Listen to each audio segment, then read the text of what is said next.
ദൈവമേ സ്തോത്രം സ്തോത്രം മഹാപരിശുദ്ധമായ സ്വർഗ്ഗം എന്നുള്ള പിതാവേ നല്ലതും വിലയേറിയമായ വിശ്വസനെ നന്ദി തുറന്ന് സ്തുതിക്കുന്നു. സ്തോത്രം ചെയ്യുന്ന കർത്താവേ, യഹോവെങ്കിൽ നിന്നെ തന്നെ സമർപ്പിക്കുക. അവൻ അവനെ രക്ഷിക്കട്ടെ, അവൻ അവനെ വിടുവിക്കട്ടെ, അവനിൽ പ്രസാദമുണ്ടല്ലോ. ദൈവമേ സ്തോത്രം കർത്താവേ, പ്രഭാതത്തിലടിയും കാത്തിരിക്കുന്ന നല്ല വചനത്തിനായി നന്ദി തുറന്ന് നിന്നെ സ്തുതിക്കുന്നു. സ്തോത്രം ചെയ്യുന്ന കർത്താവേ, ഈ വിശുദ്ധ ദിവസത്തിൻ്റെ അനുഗ്രഹത്തിന് അടിയങ്ങൾ നിന്നോട് പ്രാർത്ഥിക്കുക, അപേക്ഷിക്കുകയും ചെയ്യുന്ന കർത്താവേ. ഹാലലൂയ. അടിയങ്ങളെ ദൈവസന്നിധിയിൽ സമർപ്പിച്ച് പ്രാർത്ഥിക്കുന്ന കർത്താവേ, ദൈവമേ സ്തോത്രം കർത്താവേ, നീ ഞങ്ങളെ വിടുവിക്കുന്ന ദൈവമാണല്ലോ കർത്താവ്. നിൻ്റെ സന്നിധിയിൽ കർത്താവ് പ്രസാദമുണ്ടെന്ന വചനം ഞങ്ങളെ ഓർപ്പിക്കുന്ന കർത്താവേ, സ്തോത്രം കർത്താവ്. കഴിഞ്ഞ ഒരാഴ്ചക്കാലം ഞങ്ങളെ കരുതിയ വിധങ്ങൾക്കായി നന്ദി പറയുന്നു.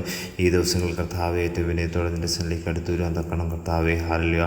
യഹോവയിൽ തന്നെ പ്രത്യാശ വെച്ച് ജീവിക്കാൻ തക്കണം അടിയങ്ങൾ നീ സഹായിക്കുമാറാകണമേ എന്ന് പ്രാർത്ഥിക്കുന്നു. ഈ വചനം കേൾക്കുന്ന എല്ലാവരും നീ അനുഗ്രഹിക്കണം, മഹത്വം കൊടുക്കണം. സർവ്വേശു ക്രിസ്തുവിൻ നാമത്തിൽ തന്നെ. ആമേൻ, ആമേൻ, ആമേൻ.